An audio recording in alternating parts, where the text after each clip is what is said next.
কাব ইবনে মালিক মনে আছে?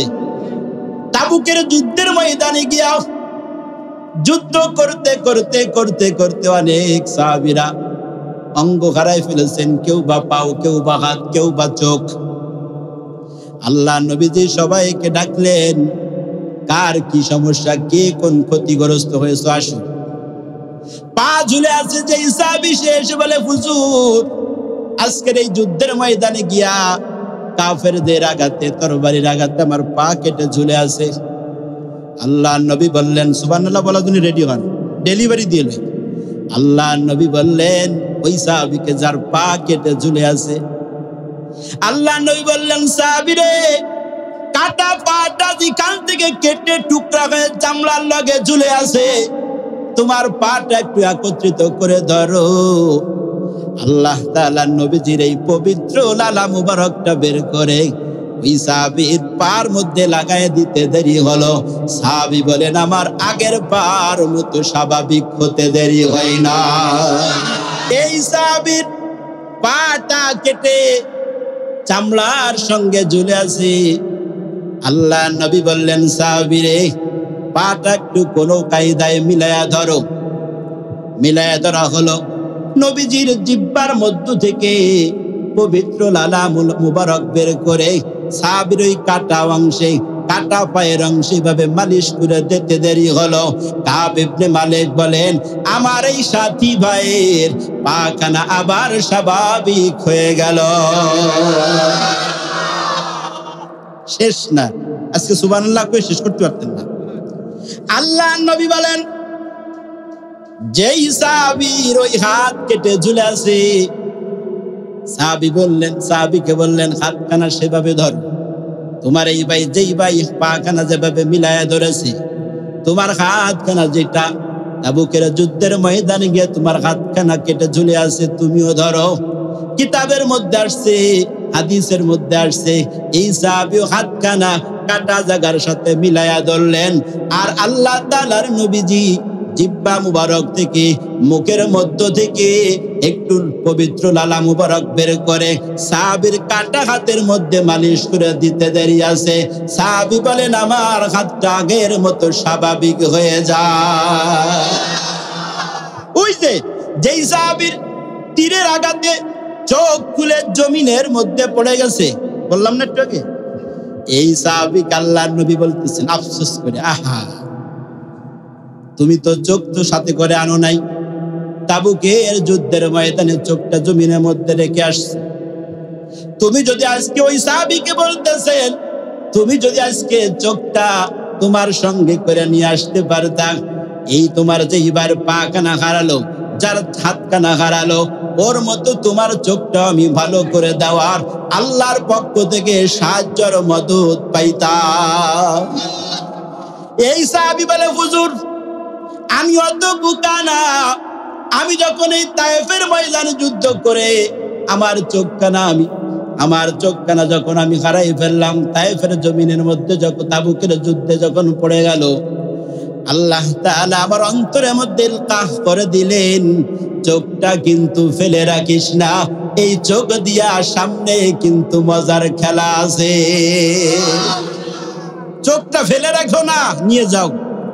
সাহাবী নবী বলতেছেন, ইয়া রাসূলুল্লাহ, নবীকে বলতেছে, ইয়া রাসূলুল্লাহ, আমি চোখ রেখে আসি না, এই যে আমি গাঠিতে করে চোখটা নিয়ে আসছি, কি করবেন করেন। আল্লাহ নবী বললেন, তোমার এই ডান চোখ যেখান থেকে খুলে পড়ে গিয়েছে, সেখানে তোমার চোখটা ধরো। চোখটা মিলাইয়া যখন ধরলেন, আল্লাহ তাআলার নবীজির, আমি কি হাদিস বলতেছি না বানায় বলতেছি? জোরে বলেন, হাদিস না বানায়া? হাদিসের কথা একটু আওয়াজ দিয়ে বলেন, কার কথা? আগেই তো কথা হলো হাদিসের কথা নবীজির। আর নবীজি কখনো একটা কথা নিজের থেকে বানায়া বলে নাই। যখন আল্লাহ পাক অর্ডার করেছে হাবিব এই কথা প্রচার করেন, সেই কথা তখন নবীজি প্রচার করতেন। অতএব সেই সূত্রে হাদিসের কথা কার কথা? আল্লাহ নবীজি আদেশ করলেন, চোখটা লাগাইয়া ধরো। নবীজির লালা মুবারক থেকে বের করে একটু লালা মাখাইয়া দিলেন। মালিশ করে দিলেন। কাব ইবনে মালিক বলেন, আমার সাথী বার চোখ আগের মতো স্বাভাবিক হয়ে যায়। আগেই তো বললাম যে সুবহানাল্লাহ কই আজকে কুলাইতে পারতেন না, আরো আইতেছে সুবহানাল্লাহ জায়গা বলতাম নি। এই সাহাবীকে বলতেছেন ডান চোখ হারাই গেছে, চোখে আঘাত লেগে খুলে পড়ে গেছে। আল্লাহর নবী বললেন, সাহাবী এই ডান চোখ বন্ধ করে বাম চোখ তো আর কোনো ক্ষতি হয় নাই, জি এই বাম চোখ দিয়ে উপর দিক তাকাও তো। উপর দিক তাকালেন, নবীজি বললেন, কি দেখো? সাদা মেঘ আর মেঘ দেখি, আর কিছু দেখি না। নবীজি বললেন, বাম চোখ বন্ধ করো। যেই চোখ তাবুকের যুদ্ধে গিয়া চোখ খুলে পড়ে গেল কাফেরের আঘাতে, এই চোখ দিয়ে আসমানের দিকে তাকাও তো, বাম চোখ বন্ধ করে। তাকালেন, তাকানোর পরে নবীজি বললেন, বাম চোখ দিয়ে কি দেখলা, ডান চোখ দিয়ে কি দেখলা? সাহাবী বলে, ইয়া রাসূলুল্লাহ, বাম চোখ দিয়ে শুধু সাদা মেঘ আর মেঘ দেখি, আর ডান চোখ দিয়ে আমি শুধু মেঘ দেখি না, আমি আল্লাহ তাআলা এই ডান চোখ দিয়া আমি আল্লাহ তাআলার আরশে আজিম দেখি। কি দেখে? জোরে বলেন না, কি দেখে? কে দেখায়? এই সাহাবী এই মুজিজা পালেন কেন? ইসলামের জন্য যে ত্যাগ, ইসলামের জন্য যে কুরবানি করলে যে আল্লাহর মদদ পাওয়া যায়, তার জ্বলন্ত প্রমাণ এই সাহাবী দ্বারা। আমরাও কি ইসলামের জন্য কুরবানি দিতে রাজি আছিনি? জোরে বলেন, আছেন না নাই? সুদ যারা খায়, ঘুষ যারা খায়, এরা 18টা বিপদের সম্মুখীন হবে। বলেন কয়টা? যারা সুদ খায় তারা কয়টা বিপদের সম্মুখীন হবে? আল্লাহর কসম, এই কোরআন হাতে আমার, কোরআন হাদিস থেকেই বলবো আপনাদের যে 18টি বিপদের সম্মুখীন হবে। বলতাম 1 নম্বর, আল্লাহ বলেন, ইয়া আইয়ুহাল্লাযীনা আমানুত্তাকুল্লাহ ওয়া যারু মা বাকিয়া মিনার রিবা ইন কুনতুম মুমিনিন। সুবহানাল্লাহ কইতেন না? আল্লাহ তাআলা বলেন, ইয়া আইয়ুহাল্লাযীনা আমানুত্তাকুল্লাহ। ঈমানদারকে ডাকছে, কাদের? আপনারা কি দাঁড়াই থাকবেন? বইতেন না? একটু বয়েন, খুব গুরুত্বপূর্ণ কথা আইতেছে তো। আল্লাহ তাআলা বললেন, ও ঈমানদার গণেরা, তোমরা আল্লাহ তাআলাকে ভয় করো। কি করো? আল্লাহকে ভয় করো। ওয়াজারু মা বাকিয়া মিনার রিবা, আর পিছনে যত সুদের বকেয়া দেওয়া আছে, মহল্লার মধ্যে যে সুদ লাগায় রাখছো, মহল্লার মধ্যে গ্রামের মধ্যে যে 1000-এ 30,000, 1 লক্ষ টাকায় 30,000 টাকা সুদে লাভ দিতে হবে বছরের মাথায়। কয় হাজার? কয় হাজারে? আসেনি এমন? না আপনাদের এনে মনে হয় 20,000 নেয় নাকি? আল্লাহ তাআলা বলেন, যারা তোমরা মহল্লার মধ্যে 1 লক্ষ টাকায় 20,000 টাকা বছর ঘুরে গেলে সুদের যারা বকেয়া লাগায় রাখছো, যারা লাগায় রাখছো, তোমরা যদি মুমিন হও, পিছনের সুদগুলো ছেড়ে দাও। আল্লাহকে ছাড়ার কথা বলছে। এরপরে যদি না ছাড়ো 18টা ক্ষতির মধ্যে পড়বা। কয়টা? আগে আল্লাহ ক্ষতি বলছে না ছাড়তে বলছে? যদি না ছাড়ো কয় ক্ষতি? যদি না ছাড়ো কয় ক্ষতি? আর যদি ছাড়ো, এই কথা যে শুনলেন, আল্লাহ যে বলল, ও ঈমানদার আল্লাহকে ভয় করো, এরপরে যদি তোমরা মুমিন হতে চাও তাহলে সুদের যত লেনদেন আছে তা ছাড়ো। যদি এই কথা শুনে যদি কেউ ছেড়ে দেয়, সুদের টাকায় যত গুনাহ হয়েছে আল্লাহ তাআলা সব গুনাহ নেকি দ্বারা পাল্টায় দেবে। কি দ্বারা পাল্টাবে? যদি সুদ না ছাড়ি 18টা ক্ষতি।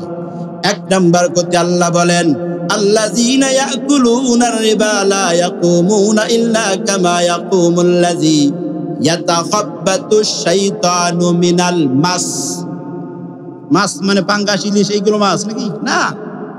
আল্লাহ তাআলা বলেন, যারা সুদের কথা শোনার পরেও যারা ছাড়ে নাই, আমি আল্লাহ তাআলা ওদেরকে কিয়ামতের দিন লা ইয়াকুমুনা, উঠাবো না। তাহলে বাইসে গেছেন নাকি? আল্লাহ কয় ওদের উঠাবো না। এটার ব্যাখ্যা হলো আল্লাহ বলেন লা ইয়াকুমুনা, ওদের উঠাবো না মানে সুস্থ অবস্থায় উঠাবো না, আমি আল্লাহ তাআলা তাদেরকে উঠাবো। ইল্লা কামা ইয়াকুমুল্লাযী ইয়াতাখাব্বাতুশ শাইতানু মিনাল মাস, অসুস্থ অবস্থায় উঠাবো। কেমন অসুস্থ? কয় যারা সুদ খাইছে, সুদের আলোচনা শোনার পরে যারা ছাড়ে নাই, কিয়ামতের দিন আমি আল্লাহ তাআলা তাদেরকে উঠাবো এমন ভাবে যেন শয়তান তাদের উপরে এমন ভাবে স্পর্শ করেছে, যে স্পর্শ করার কারণে তারা পাগল হয়ে উঠবে। কি হয়ে উঠবে? দুনিয়ায় কিসে পাগল ছিল না ভালো ছিল? কিয়ামতের দিন পাগল হয়ে উঠছে কেন বলেন? সুদ শোনার পরও যারা ছাড়ে নাই, যারা সুদের আলোচনা শুনছে তারপরও ছাড়ে নাই, কিয়ামতের দিন এদেরকে আল্লাহ তাআলা উঠাবে না। তবে উঠাবে কিভাবে বলেন না? কিভাবে? পাগল। এক নম্বর। দুই নম্বর, আল্লাহ তাআলা বলেন ইয়ামহাকুল্লাহুর রিবা ওয়া ইউরবিস সাদাকাত। আল্লাহ বলেন সুদকে আমি ধ্বংস করে দেই, আর দান সদকাকে আমি সফলতা দান করে দেই। আমি কি বানাই বলি না কোরআন? জোরে বলেন, বানায় না কোরআন? আল্লাহ বলেন ইয়ামহাকুল্লাহুর রিবা, সুদকে, সুদখোরকে আমি ধ্বংস করে দেই, তার মানে জাহান্নামে দেই, আর দান সদকাকারীকে আমি জান্নাতে দেই।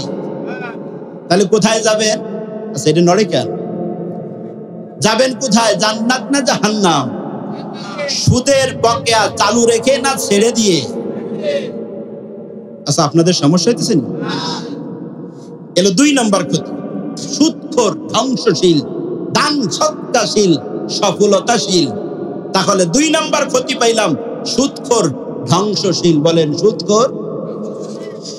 দুই নম্বর গেল। তিন নম্বর আল্লাহ বলেন ফাইলাম তাফআলু ফাআযানু বিহারবিন মিনাল্লাহি ওয়া রাসূলিহি। আল্লাহ তাআলা বলেন যারা সুদের আলোচনা শুনলা, এরপরও যারা ছাড়ো নাই, তারা প্রস্তুত হও, রেডি হও আল্লাহ এবং তার রাসূলের সাথে যুদ্ধের জন্য। এনে কি সুবহানাল্লাহ না নাউজুবিল্লাহ?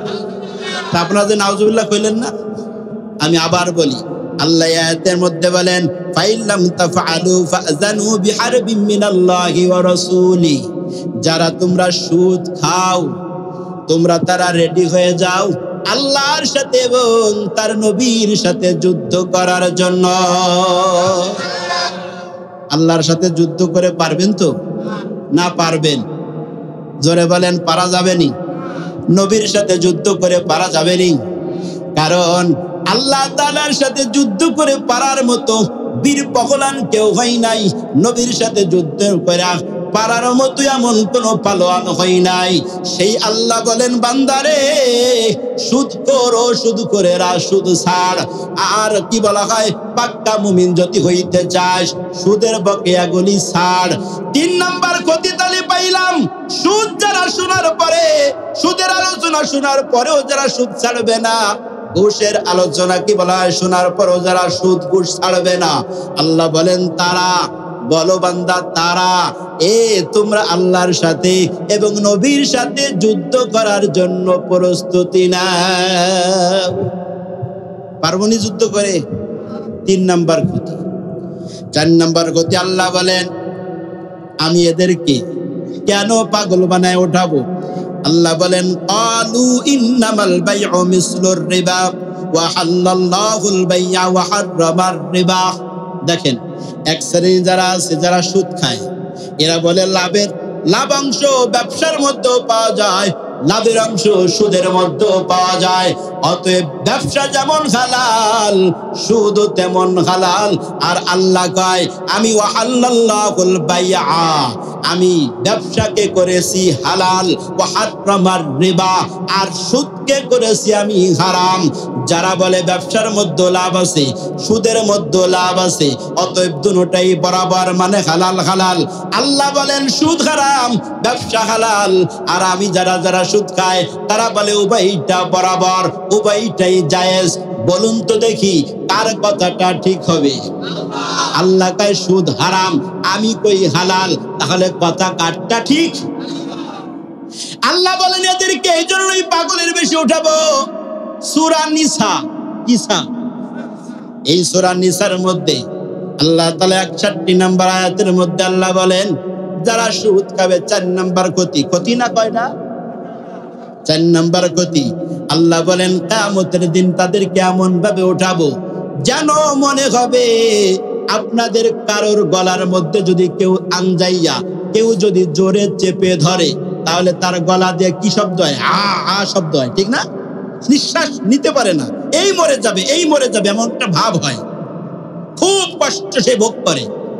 আল্লাহ বলেন যারা সুদ খাবে 5 নাম্বার ক্ষতি হলো কিয়ামতের দিন তাদের গলা দিয়ে আ আ শব্দ বের হবে, মনে হয় যেন তাদের গলার মধ্যে যেন কেউ চেপে ধরেছে।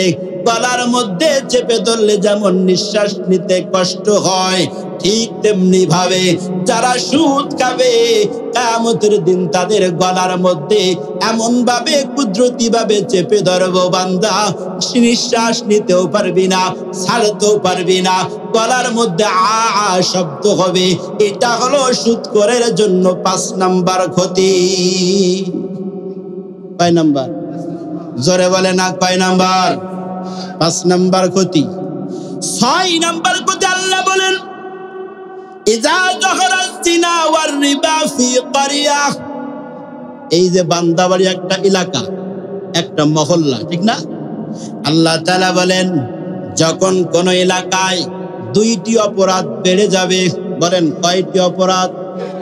আল্লাহ নবীজি আজ থেকে 1446 বছর আগে বলে গেলেন যখন কিয়ামতের আগে যেই এলাকায়, যেই রাষ্ট্রে, যেই সমাজে 2টি অপরাধ বেড়ে যাবে, আল্লাহ নবী বলেন ইযা যাহারাজ জিনা ওয়ার রিবা ফি ক্বরিয়া।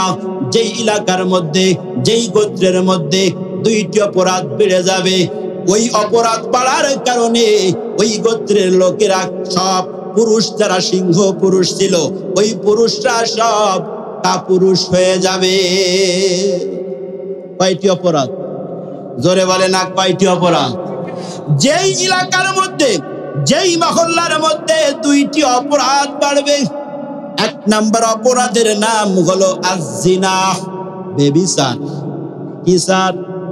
বেবিচার, জিনা। যখন যেই এলাকার মধ্যে, যেই মহল্লার মধ্যে বেড়ে যাবে, এটা 1 নাম্বার অপরাধ। 2 নাম্বার অপরাধ ওয়ার রিবা ফি ক্বরিয়া।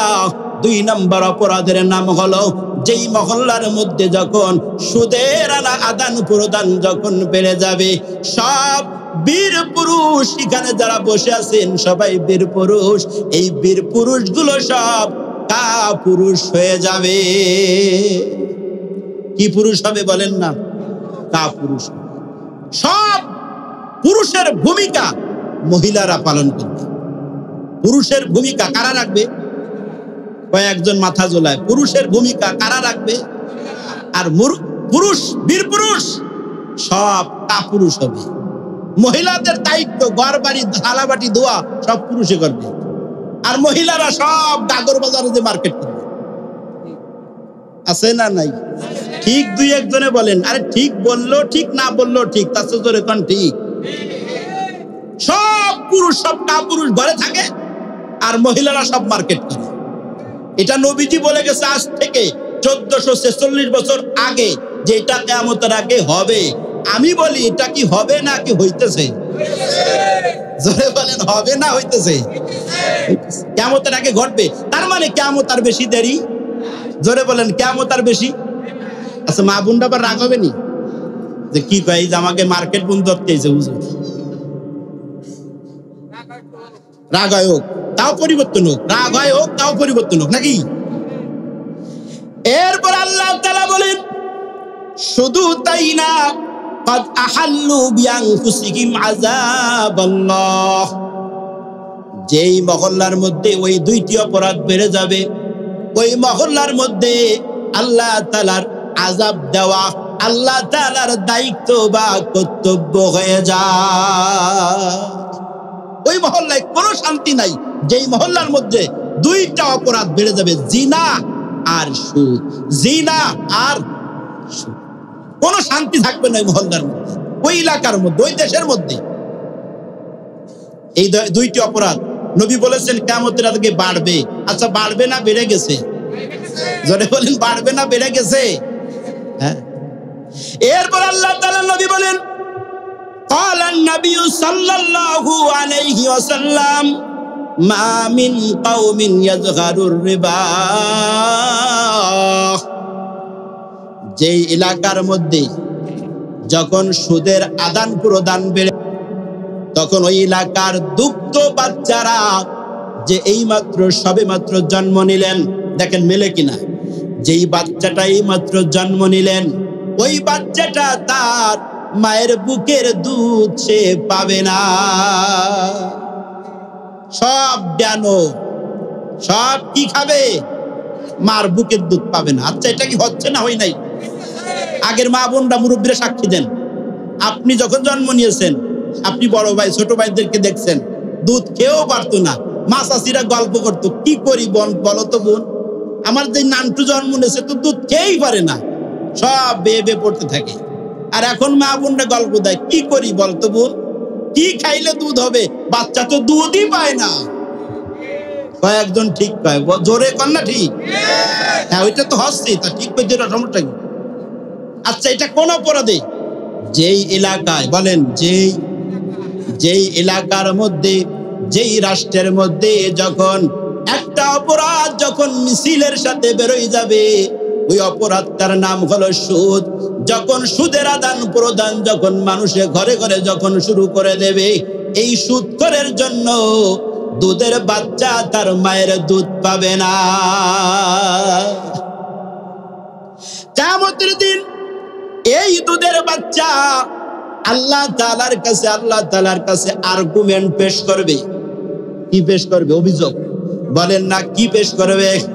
অভিযোগ পেশ করবে। আল্লাহ, আমি কি অপরাধ করেছিলাম? আমি কোন অপরাধের কারণে আমি আমার মায়ের দুধ পাইলাম না গো আল্লাহ? আমি তো কোনো অপরাধ করি নাই। বলুন তো, শিশু বাচ্চারা পাপী না নিষ্পাপী? জোরে বলেন, পাপী না নিষ্পাপী? এই নিষ্পাপী অপরাধী আল্লাহ তাআলার কাছে, এই নিষ্পাপী বান্দা মাসুম বাচ্চা আল্লাহর কাছে আর্গুমেন্ট পেশ করবে, আল্লাহ, আমি কোন অপরাধে আমার মায়ের দুধ পাইলাম না গো আল্লাহ? তবে আল্লাহ, আমি জানি আমি কোনো অপরাধ করি নাই, তবে তোমার যেই অপরাধী বান্দাদের কারণে আমি আমার মায়ের দুধ থেকে বঞ্চিত হয়েছি আল্লাহ, মায়ের দুধ থেকে বঞ্চিত হইয়া ডানো খাওয়া লাগছে।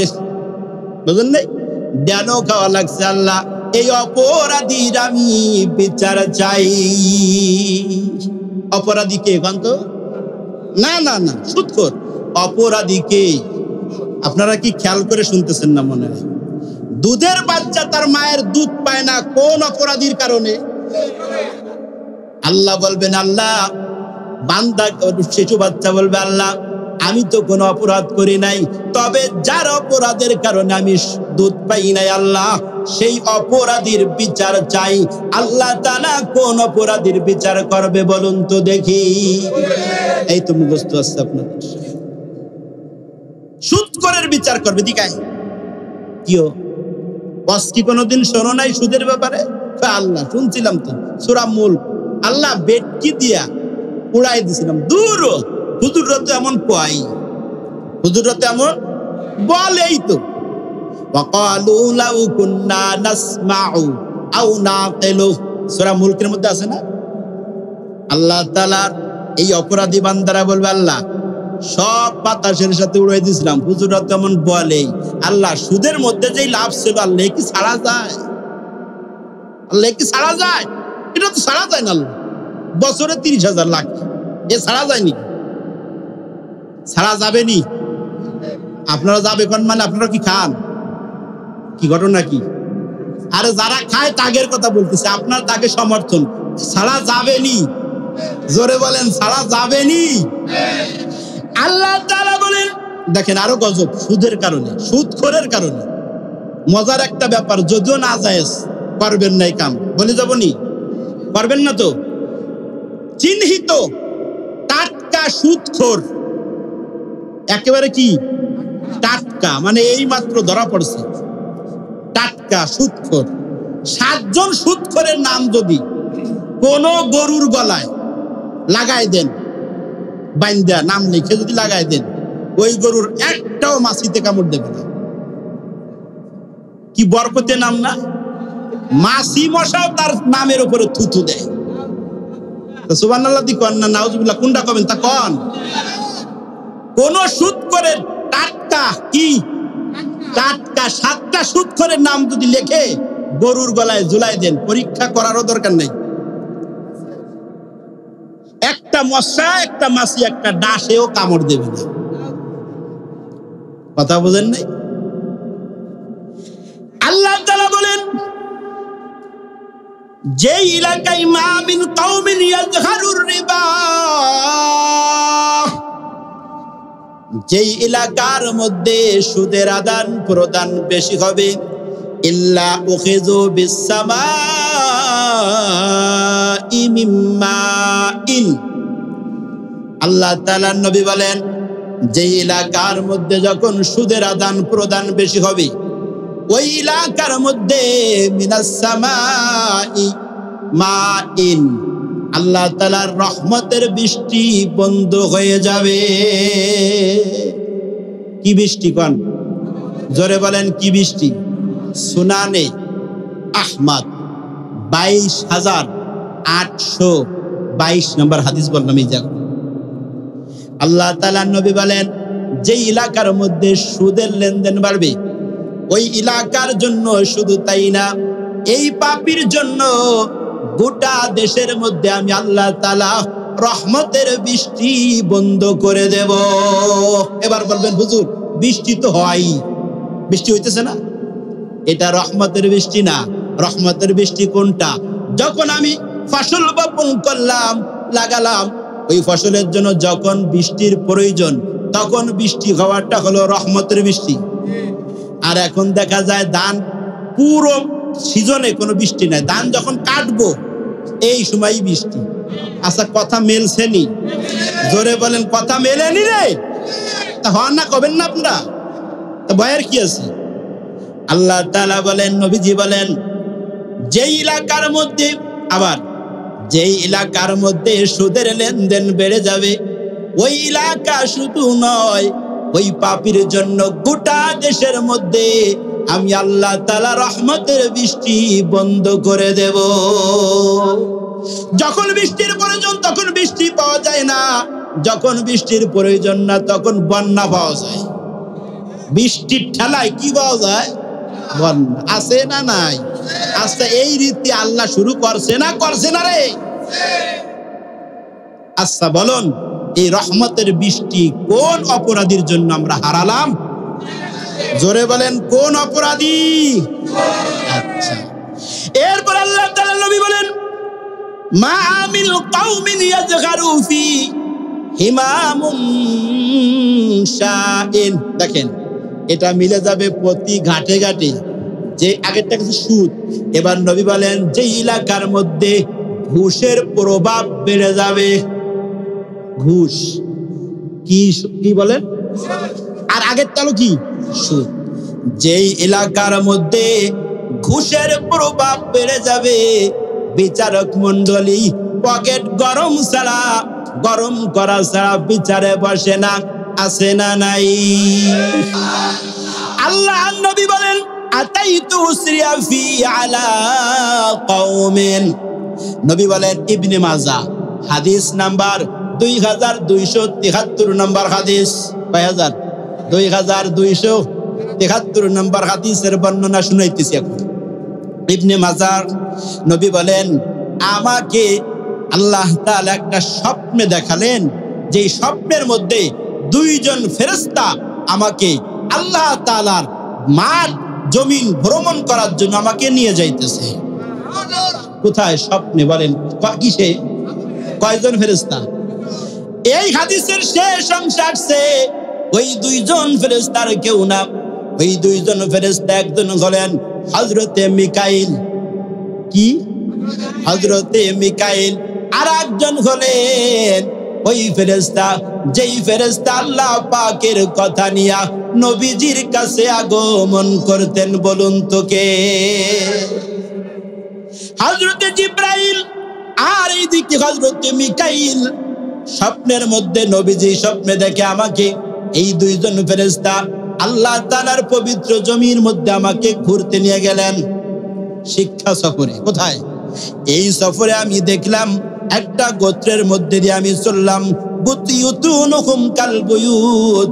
আমি দেখলাম একদল মানুষ যাদের পেটটা বড়, বিশাল একটা বাড়ির মতো, বিশাল একটা বাড়ি অথবা বিশাল একটা ড্যাগের মতো। এই যে খেসুরি পাকাইছেন না আপনারা, এর থেকে 10 ডবল একটা বিশাল ড্যাগ, এরকম একটা পেটওয়ালা কওমদের পাশ দিয়ে আমাকে নিয়ে যাইতেছিলেন।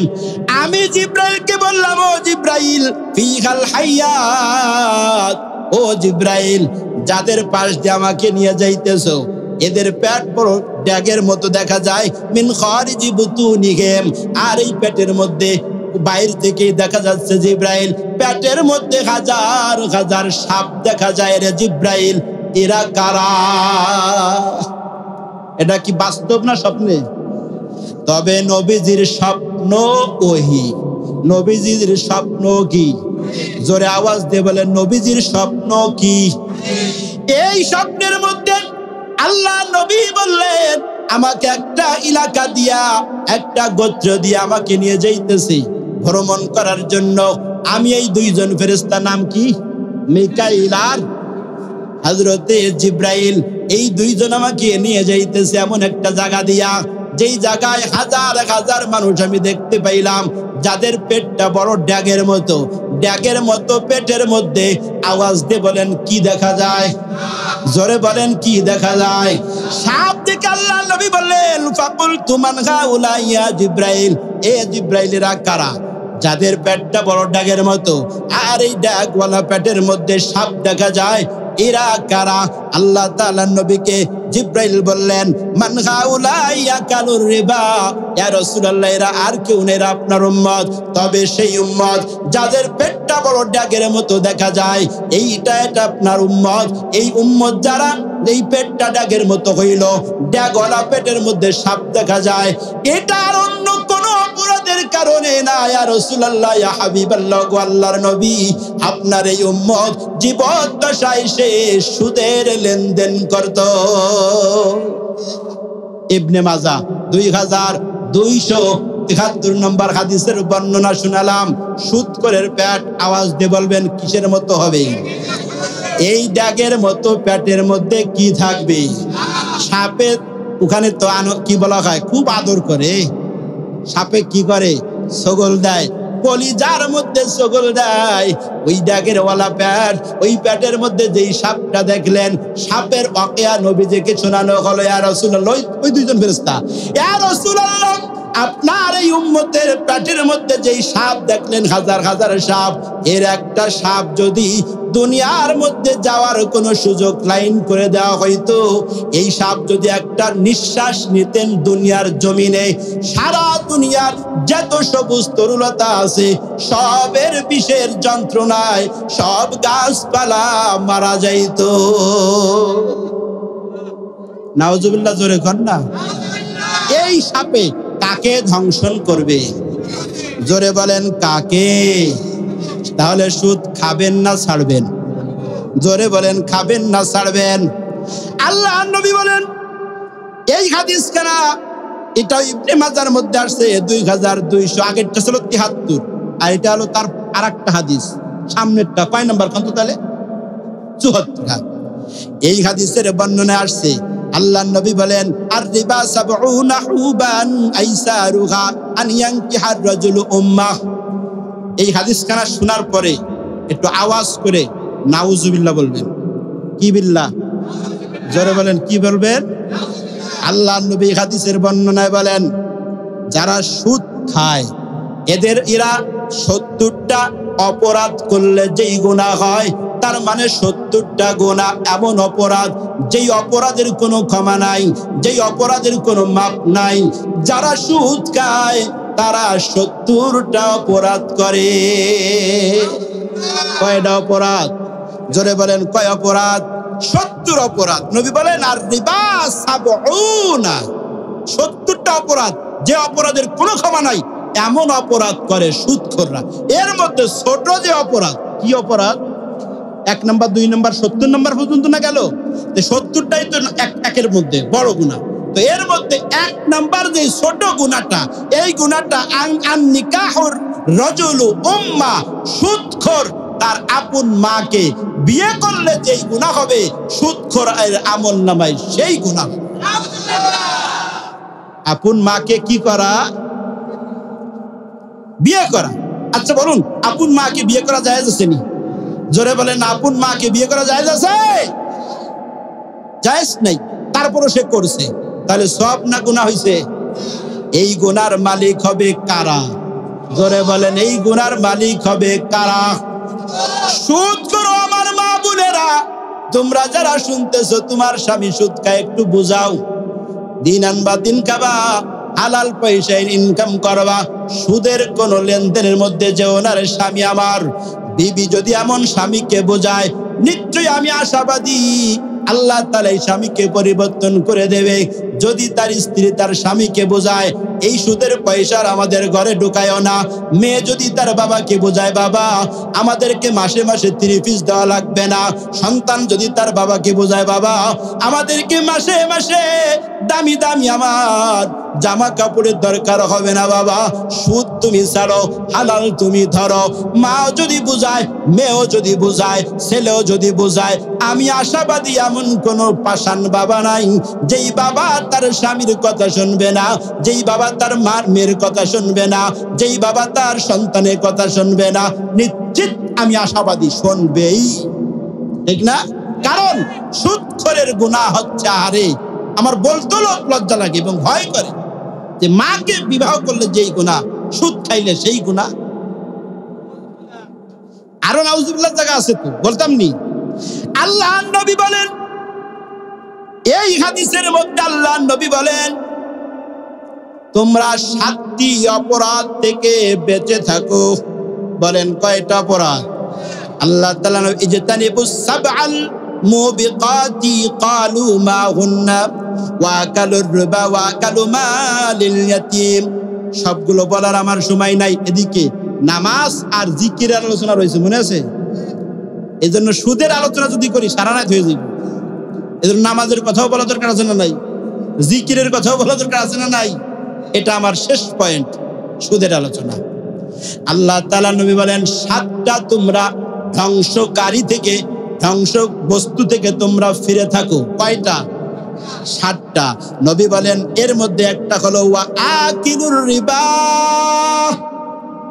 এর মধ্যে যেই 7টা বস্তু তোমাকে ধ্বংস করবে, এর মধ্যে 1 নাম্বার বস্তুর নাম হলো সুদ। বলেন না কি? সুদ তোমাকে ধ্বংস করে ছাড়বেই। এবার বলেন হুজুর ধ্বংস তো আমি একাই হব, আমি তো সুদ খাইছি, আমি তো ধ্বংস হব, নাকি ধ্বংসের ধারাবাহিকতা থাকবে? কি ব্যাপার, কোনটা হবে নবী? আল্লাহ নবী বলেন যারা সুদ খাও তুমি একা ধ্বংস হবা না, তুমি যাদেরকে রেখে যাবা, যেই ছেলেকে রেখে গেছো, যেই মেয়েকে রেখে গেছো, তারাও ধ্বংস হবে। ওই ছেলে থেকে যারা তার প্রজন্ম যারা আসবে তারাও ধ্বংস হবে, কারণ ওই সুদের রেশ তাদের শরীরের মধ্যে ঢোকে।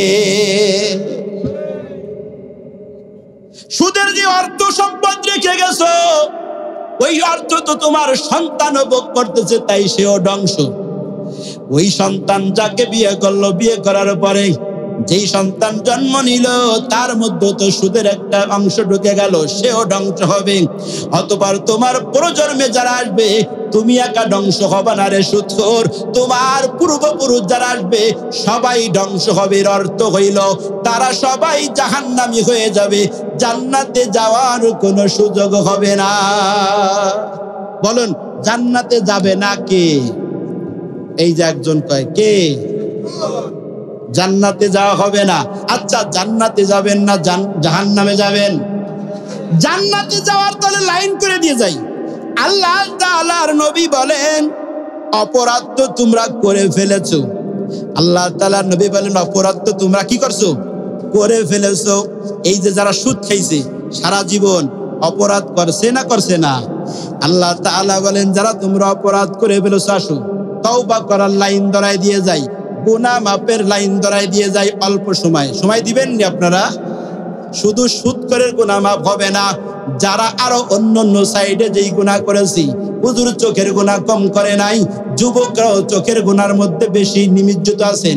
সারা দিন খালি ফেসবুক আর ফেসবুক, এটা চোখের গুনাহ। বলেন কি এর গুনাহ? সারা দিন রাত্রে যখন ঘুমাইতে যায় সারা রাত কানের মধ্যে ইয়ারফোন, সারা রাত ডিস্কো শোনে। কি শোনে? ডিস্কো। এটা গুনাহ। এই গুনাহ থেকে একটা বাঁচার একটা লাইন ধরাই দিয়ে যাই।